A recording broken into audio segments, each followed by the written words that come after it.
તો નકલી અધિકારીઓ બાદ હવે નકલી રાજાને લઈને ચર્ચાઓ શરૂ થઈ છે। ગોંડલ સ્ટેટના નામે નકલી રાજા રખડતા હોવાનો દાવો કરાયો છે। ગોંડલના મહારાજાને ધ્યાને આવતા ખુલાસો કર્યો છે।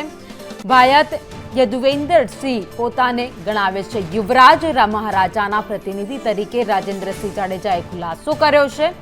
ગોતા ક્ષત્રિય સંમેલનમાં નકલી યુવરાજ હતા હાજર। ગોંડલ સ્ટેટના નામે નકલી યુવરાજ હાજર રહ્યા હતા। ગોંડલ સ્ટેટના અસલી યુવરાજ સંમેલનમાં હાજર નહોતા રહ્યા। યદુવેન્દ્રસિંહ પોતાને ગોંડલ સ્ટેટના યુવરાજ ગણાવે છે। યદુવેન્દ્રસિંહ જાડેજા જે ગોંડલ સ્ટેટના 9 પેઢી પહેલાંના છૂટા પડેલા ભાયાત છે, જેમનું ગામ છે દાળિયા અને વેજા ગામ, જે રાજવી વખતમાં રાજવી કાળના સમયમાં એમને એમના પૂર્વજોને એ ગામ આપેલા હોય। એ યદુવેન્દ્રસિંહ જાડેજા ત્યાંના છે, અમદાવાદ સ્થિત પોતે રહે છે। અને ઘણી જગ્યાએ અમે સોશિયલ મીડિયાના માધ્યમથી ઘણી જગ્યાએ વિડીયોમાં, યુટ્યુબમાં બધી જગ્યાએ જોયું કે ગોંડલ યુવરાજ સાહેબ ગોંડલ સ્ટેટના પ્રતિનિધિ અથવા ગોંડલ સ્ટેટ તરીકે પોતે જ્યારે આવી રીતે હાજર રહેતા હોય તો બધાને અમે સ્પષ્ટતા કરી છે કે ગોંડલના સ્ટેટ એ ગોંડલના 17મા ઉત્તરાધિકારી અને મહારાજા સર ભગવતસિંહજી જે જેનાથી સમગ્ર વિશ્વમાં ગોંડલ પ્રખ્યાત છે તેના 5મા ઉત્તરાધિકારી, એટલે કે એ હાલમાં વર્તમાન મહારાજા હિમાંશુસિંહજી સાહેબ છે।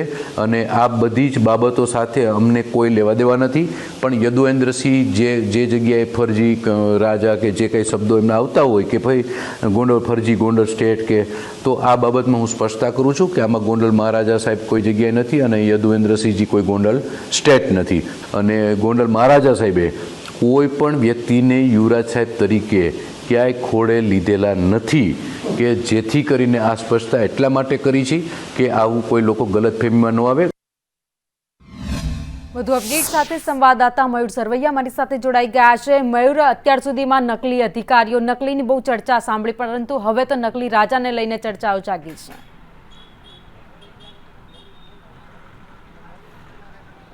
બિલકુલ ભાવિની, સમગ્ર ઘટના જે ગોતાની અંદર ક્ષત્રિય સંમેલન મળ્યું હતું ત્યાંથી આ ચર્ચા જે છે તે ચાલી રહી છે। યદુવેન્દ્રસિંહ કરીને આ ક્ષત્રિય સંમેલનની અંદર હાજર રહ્યા હતા અને તેમને જે યદુવેન્દ્રસિંહ છે પોતાના ગોંડલ સ્ટેટના રાજવી હોવાનું પણ તેમણે જણાવ્યું હોવાની ચર્ચા જે છે તેમણે વેગ પકડ્યું છે। અને સમગ્ર મામલે જે વિડીયો વાયરલ થયા છે ત્યારબાદ ગોંડલના જે રાજવી હિમાંશુસિંહજી છે તેમના પ્રતિનિધિ રાજેન્દ્રસિંહ જાડેજા છે તેમના દ્વારા આ બાબતે ચોખવટ કરવી પડી છે અને તેમણે કહ્યું છે કે કોઈ તેમનો નાતો જે છે તે યદુવેન્દ્રસિંહ સાથે નથી। અત્યારે જે રાજવી તરીકે ગોંડલના જે છે તે હિમાંશુસિંહજી છે, ભગવતસિંહ પછી જે 5મી પેઢી પછીના જે રાજવી તરીકે જે 8 મહિના પહેલા તેમનું જે રાજતિલક જે છે તે હમણાં થયું છે અને તેમનો કોઈ યુવરાજ ન હોવાનું સામે આવ્યું છે। ત્યારે જે યદુવેન્દ્રસિંહ છે તે પોતાને યુવરાજ અને રાજવી ગણાવતા હોવાનું સામે આવ્યું છે। ત્યારે ક્યાંક ને ક્યાંક નકલી પોલીસ, નકલી અધિકારી અને નકલી કલેક્ટરો જે છે તે જોવા મળતા હોય છે, પરંતુ અહીંયા તો હવે નકલી રાજા અને નકલી યુવરાજનું પણ જે હોવાનું સામે આવી રહ્યું છે।